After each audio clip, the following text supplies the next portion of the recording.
اتصال. السلام عليكم. السلام عليكم. الهرم يرحب بكم. نبغى نشارك. معكم سيدة. اهلا وسهلا يا سيدة، ممكن نشارك؟ تفضل. طيب اسألوني. من هو مؤلف أحمد؟ اوكي. أعطني نبدأ على أينشتاين. اينشتاين هو افضل شيف مطبخ في العرب. وفز معانا وندخل المرحلة الثانية. يلا. سويت خير في المسابقين. يلا كويس. طيب تبغين تفوزين صح؟ إن شاء الله. طيب يا سيدة يقول لك السؤال. الويتنج سوى السياسة. الويتنج سوى الصراحة. كلين سوى السويت. الويتنج. الويتنج ده انجليزي يا مرسي؟ أيوة.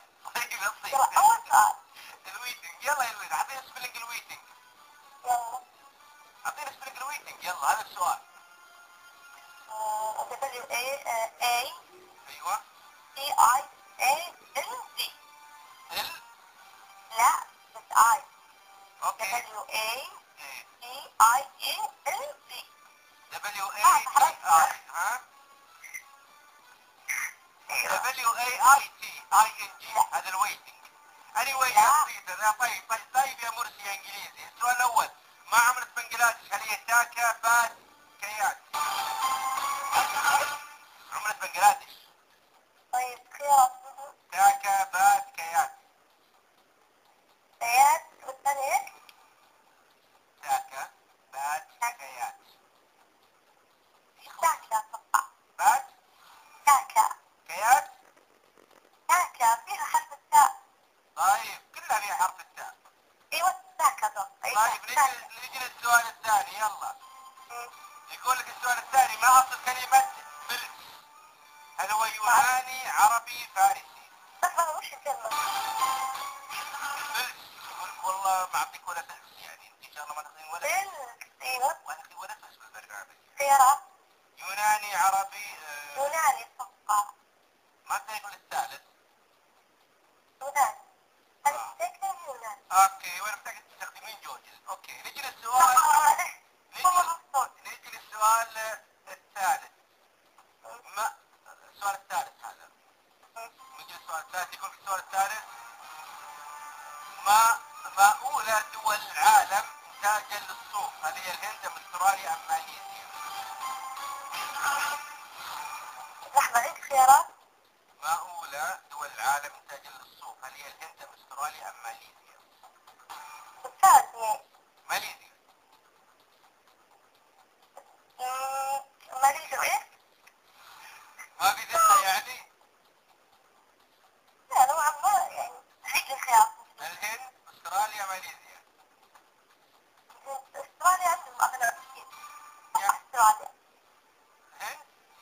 اتوقع استراليا لان عندها اغلب كثير. والله يا حظك يكسر ما شاء الله. نجي للسؤال الرابع. ترى للأمانة أنا بصراحة يعني أنا عندي رغبة شخصية أحسينك ما تفوزين سبحان الله، بس تجاوبين صح. نجي للسؤال الرابع. هذه يصير. عاد ما عندي جوجل حرام عليك. يلا كويس.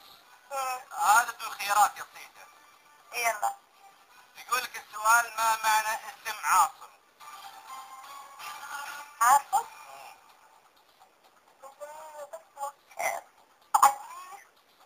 عاصم اسمه يعني انفرادة يعني. اسمع ويا اسمه كذا. عصمة؟ لحظة عاصم ممكن لحظة المنع أو ممتنع. ممتنع. أو من الأسماء. عصمة. الأسماء إيه. عاصم وين ممتنع؟ عاصم نفس الشيء ممكن ممتنع أو لا. والإنجليزي كيف؟ يلا. نعم. والإنجليزي؟ عاصم معناه الحافظ أو المصون. شكرا لك يا سيدة وأهلا وسهلا بك. ثانك يو. السلام عليكم. السلام عليكم. السلام ورحمة الله. حياك الله. الله يحييك. تعرف عليك. معك عايشة. حياك الله يا عايشة. الله يحييك. ما شاء الله اليوم وين الشباب اليوم يا عايشة؟ ما في شباب؟ نايمين. مغريات وكذا.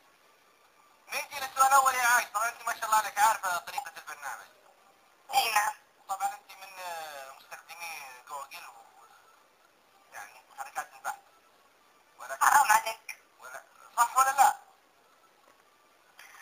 يعني الاعتراف بالحق فضيلة ترى. يقول لك السؤال الأول يا عايشة، العضلة التي تفصل بين الصدر والبطن هي الحجاب الحاجز أم القفص الصدري أم عضلة القلب؟ تفصل بين ايش؟ التي تفصل بين الصدر والبطن. سلام.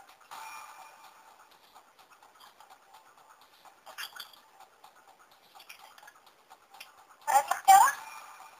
الحجاب الحاجز أم القفص الصدري أم عضلة القلب؟ عضلة القلب.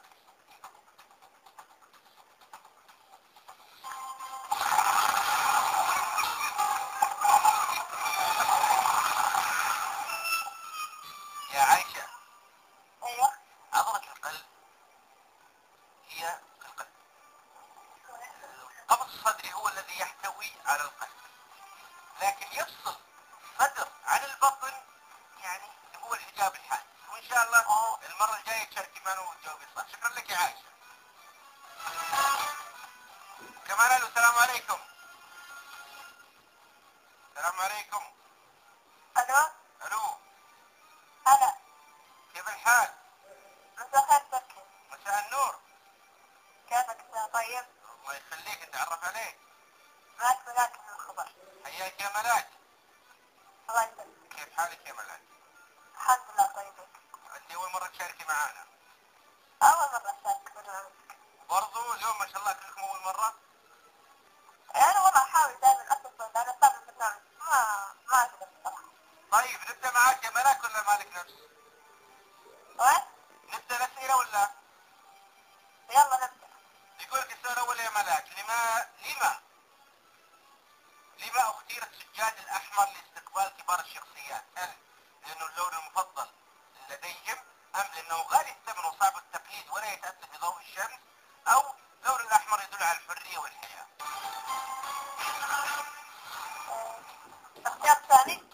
اللي هو لأنه غالي الثمن وصعب التقليد ولا يتأثر بضوء الشمس. ايوه. هو ذاك. طيب نجي للسؤال الثاني. ساعدنا يا تركي. انت جاوبت صح. طيب انت اوكي، جاوبت صحيحة. ساعدني طبعا علشان تمسك معك ما تساعدني والله. ما لي دخل، هذا مو مني، غصب عني دي. هذه حالة تجي وان شاء الله ان شاء الله تمسك معنا ان شاء الله. تمسك معها. ما انصحك انها تجي اذا جت الحالة هذه، يعني حالة لا ما ضرر خير ان شاء الله تجي ان شاء الله. تعرف الحالة دي الشخصية الشريرة هذه لما تجي تحاول انها تخطئ الاخرين. ان شاء الله تجي. طيب هدوا السرعة ما شاء الله عليكم. طيب نجي للسؤال الاول السؤال الثاني عفوا يا اخت ملاك. وين؟ ما تبغين السؤال الثاني؟ ايه نبدأ. طيب ما هي اول دولة عربية اكتشف فيها البترول؟ هل هي البحرين، السعودية، مصر؟ ان شاء الله السعودية. مصر. مش سامعك كويس. مصر السعودية. لا مش سامعك كويس. طيب صحيح. مش سامعك كويس. واضح والله واضح. خلاص.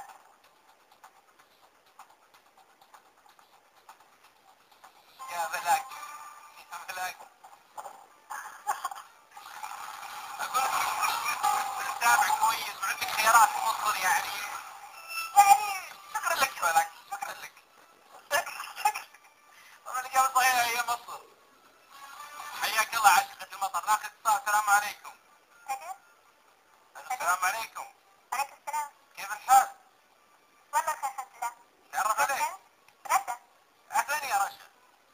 ايه؟ اقول اهلا يا رشا. اهلا. من وين تكلمين يا رشا؟ من القصيم. حياك الله يا رشا. رشا سن. تبغين تفوزين؟ اوكي. اوكي. مو ذاك الرغبة الحقيقية.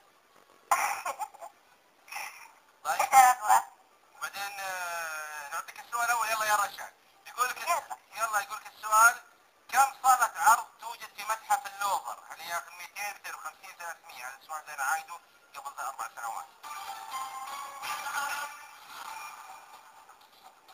بيت الخيرات؟ كم صالة عرض توجد في متحف اللوفر؟ هل هي 200 250 300؟ 200. واخر كلام. 200. ما في تخفيض، ما في زيادة، ما في نقصان، ما في ازدياد؟ كده برضو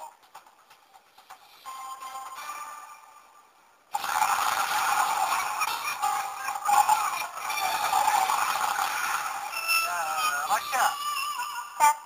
250 يا رشا الإجابة الصحيحة. ليه العناد ليه؟ يعطيك العافية يا رشا.